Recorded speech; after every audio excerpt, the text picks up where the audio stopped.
पुनः 3 खबर सबकी नजर में और दूसरी खबर की बात कर लेते हैं और दूसरी खबर है माननीयों को नोटिस। जी हां, आपको बता दें मध्य प्रदेश की राजधानी में बंगला खाली नहीं करने वाले पूर्व मंत्रियों और पूर्व विधायकों को बेदखली का नोटिस जारी किया गया है। ऐसे 28 नेताओं के बंगले के बाहर नोटिस चस्पा किया गया है।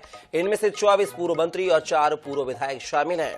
कुछ ऐसे भी हैं जो शिवराज सरकार में मंत्री थे लेकिन डॉक्टर मोहन यादव सरकार में मंत्री पद नहीं मिला।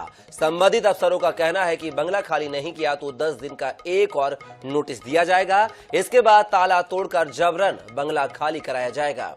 पूर्व मंत्रियों में कमल पटेल, उषा ठाकुर, मीना सिंह, दीपक जोशी, इमरती देवी, रामपाल सिंह, महेंद्र सिंह सिसोदिया समेत 28 नेताओं के नाम हैं। संपदा संचालनालय गृह विभाग की ओर से जारी नोटिस में कहा गया है कि संबंधित पूर्व मंत्री व विधायक लोक परिसर का अनधिकृत उपयोग कर रहे हैं। ऐसे में नियमों के मुताबिक उन्हें लोक परिसर से बेदखल किया जाने का प्रावधान है।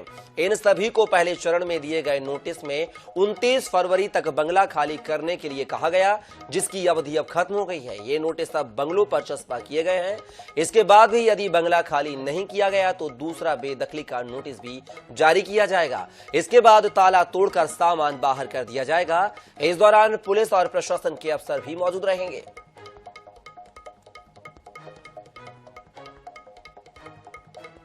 तो आपको बता दें भोपाल में 28 ऐसे पूर्व मंत्री और विधायक शामिल हैं जिनको बंगला खाली कराने का नोटिस जारी किया गया था इनके बंगलों पर। और इस खबर पर हमारे साथ वरिष्ठ कांग्रेसी नेता के मिश्रा साहब जुड़ गए हैं। मिश्रा साहब, क्या माना जाए कि बीजेपी सरकार के जो पूर्व मंत्री रहे हैं, जो पूर्व विधायक रहे हैं, ऐसे 28 नेताओं को, पूर्व नेताओं को जो है नोटिस जारी किया गया था। 29 तारीख उसकी डेडलाइन थी, लेकिन अभी भी ये माननीय महाशय जो है लोक सेवा का लाभ उठाने में व्यस्त हैं। क्या कहेंगे, क्या जबरन आप प्रशासन को ये बंगले खाली कराने पड़ेंगे? दरअसल 20 साल का सत्ता का खून इन माननीयों की दाढ़ में लगा हुआ है, वही उन्हें अपना बंगला खाली करने के लिए न करने के लिए मजबूर कर रहा है। अन्यथा कोई कारण नहीं है। जब वे पराजित हो चुके हैं तो विधि सम्मत तरीकों से उन्हें अपना बंगला खाली कर देना था। मुझे तो माननीय मुख्यमंत्री जी के प्रशासन पर तरस आ रहा है कि जब माननीय कमलनाथ जी की सरकार हमारी लोकतांत्रिक लूट के माध्यम से छीन ली गई थी, तब हमारे मंत्रियों के न केवल बलात् खाली करवाए गए थे बंगले, बल्कि उनके बंगले वीडियो बनाकर उन्हें अपमानित भी किया था, चैनलों पर चलवाकर और मीडिया में खबरें छपवाकर। तो उतना साहस अब भारतीय जनता पार्टी की सरकार अपने माननीयों को लेकर या पूर्व माननीयों को लेकर क्यों नहीं दिखा पा रही है? लेकिन सवाल तो यही है कि जो पूर्व हो चुके हैं, चाहे वो मंत्री हो चाहे विधायक हो, क्या वो अपना जो बोलते ना कि मंत्री अफसरशाही, जो नेतागिरी का जो एक रौब था, क्या उस रौब को भुला नहीं पा रहे हैं? यही वजह मानी जा रही है कि वो अपने आप को ये मानने को तैयार ही नहीं है कि वो पूर्व हो चुके हैं। अभी भी वो नहीं मान रहे हैं कि हम पराजित हो गए हैं। तो ऐसे में जो प्रशासन कह रहा है कि बंगले खाली कराने का अधिकार है, एक नोटिस और दिया जाएगा, अगर नहीं माने तो फिर प्रशासन की मौजूदगी में सामान बाहर फिकवा दिया जाएगा, तो क्या ये नौबत भी आने वाली है मध्य प्रदेश में बंगलों की सियासत को लेकर? जब एक देश और एक कानून की बात कर रही है भारतीय जनता पार्टी, तो कानून कांग्रेस के लिए और भारतीय जनता पार्टी के लिए अलग अलग क्यों? अभी तक उनके बंगले भी बलात् खाली क्यों नहीं कराए गए?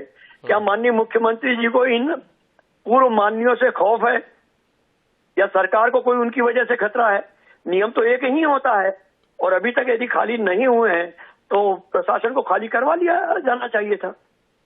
लेकिन मिश्रा साहब, इसमें कोई छोटे मोटे नाम, बड़े बड़े नाम शामिल है। उषा ठाकुर का नाम शामिल है, कमलेश्वर पटेल का नाम शामिल है, इमरती देवी का नाम शामिल है। आखिर इतने ये माननीय होते हैं, इतने सब जनता के प्रतिनिधि होते हैं, जनता के बीच में जाते हैं, चुनकर आते हैं, फिर भी इस तरह का रवैया इनका क्या जायज है? उसका कारण है कि भारतीय जनता जिस तरह से कोई भ्रष्ट या अपराधी भारतीय जनता पार्टी को ज्वाइन कर ईमानदार बन जाता है, वैसा ही जिन बंगलों पर भारतीय जनता पार्टी के नेता रहते हैं या रहते थे, वे समझ रहे हैं कि उनकी दीवारों में शहद चिपका हुआ है, तो उसकी मिठास उन्हें खाली नहीं करने के लिए मजबूर कर रही है। चलिए मिश्रा साहब, आप हमारे साथ बने रहिएगा। इसी कड़ी में हमारे साथ जो है बीजेपी प्रवक्ता नेहा बग्गा जी भी जुड़ गई हैं। नेहा जी, नोटिस जारी किया गया है 28 पूर्व मंत्री और पूर्व विधायकों को, लेकिन आखिर मंत्री और जो पूर्व मंत्री और पूर्व विधायक है वो बंगला खाली क्यों नहीं कर रहे हैं? क्या अब तक अपना जो अफसरशाही, जो एक मंत्री वाला अंदाज, जो माननीय वाला अंदाज, वो भुला नहीं पा रहे हैं क्या?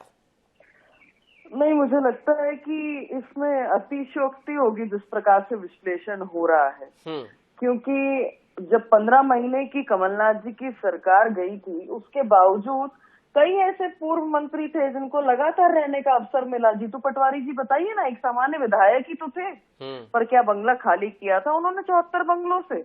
और ऐसे अनेकों कांग्रेस पार्टी के नेता हैं, चाहे उमंग सिंघार हो, सबके पास बंगले उपलब्ध थे। नेता प्रतिपक्ष या प्रदेश पीसीसी अध्यक्ष तो अभी बने हैं। ये भारतीय जनता पार्टी है जो विद्वेष से कोई कार्यवाही नहीं करती है। बाकी जब आपने नोटिस लगाने की बात की, सामान फेंकने की बात की, देखिए भारतीय जनता पार्टी में सत्ता लोलुपता नहीं है। भारतीय जनता पार्टी का प्रत्येक कार्यकर्ता, प्रत्येक नेता ये उस धारा पे चलता है जिसमें कहा जाता है कि व्यक्ति से ऊपर दल और दल से ऊपर राष्ट्र। तो नेशन फर्स्ट की थ्योरी के साथ है। प्रशासन अपना काम करता है। जो मंत्री हैं उन्होंने कईयों ने, पूर्व मंत्री जो हैं उन्होंने कईयों ने खाली कर दिया है, उसकी जगह पे नए मंत्री। नेहा जी, लेकिन जो समय सीमा दी गई थी, जो डेडलाइन दी गई थी, वो पूरी हो चुकी है। 29 फरवरी तक का समय दिया गया था। उसके बाद भी अभी 24 ऐसे पूर्व मंत्री और पूर्व मंत्री हैं और 4 पूर्व विधायक हैं जो अभी तक बंगला खाली नहीं कर रहे हैं। क्या ये नौबत आने वाली है नेहा बग्गा जी के प्रशासन को जबरन बंगला खाली कराना पड़ेगा? आप 10 दिन में तो इतना हुआ कांग्रेस पार्टी अपने टूल किट एजेंडा से कर रही है। मैंने पूछा जीतू पटवारी किस हैसियत से रह रहे थे पिछले 2 साल से 3 साल से, उस पर कोई जवाब नहीं देंगे। उमंग सिंघार किस हैसियत से रह रहे थे, क्या मंत्री थे, उसके ऊपर कोई जवाब। चलिए मिश्रा जी जवाब दे दीजिए, जवाब आपसे मांगा जा रहा है। मिश्रा जी जवाब दे दीजिए उमंग सिंघार और जीतू पटवारी को लेकर। कार्रवाई जो है वो अपनी जगह उमंग करता है। उमंग सिंघार जी और जीतू पटवारी जी को पहली बार के चुने हुए विधायक नहीं थे। यदि तो ये पहली बार वो सीनियर मिनिस्टर हैं, यदि वो इंटाइटल थे तो उन लोगों ने उन बंगले को एंजॉय किया है। और यदि नियम में नहीं आते तो सरकार उनसे भी खाली करवानी है। सरकार ने क्यों नहीं खाली करवाया? मीठा मीठा गपगप और कड़वा कड़वा थू। They are entitled. व्यक्ति को समय दिया जाता है। Even these are entitled because ये पहली बार के आए हुए चुने हुए प्रतिनिधि नहीं है। पटवारी को वरिष्ठ बता रहे हैं, तो ये सारे जो मंत्री पूर्व मंत्री हुए हैं ये भी आज दशकों से राजनीति कर रहे हैं और चुनाव लगातार जीत कर आ रहे हैं। तो ये हार चुके हैं। जीतू पटवारी जीते हुए विधायक थे। आप बहुत प्रेम से देखेंगे और एक के लिए द्वेष से देखेंगे, ऐसा नहीं है। ये सब अपने समय सीमा के अंदर वहां से खाली करेंगे।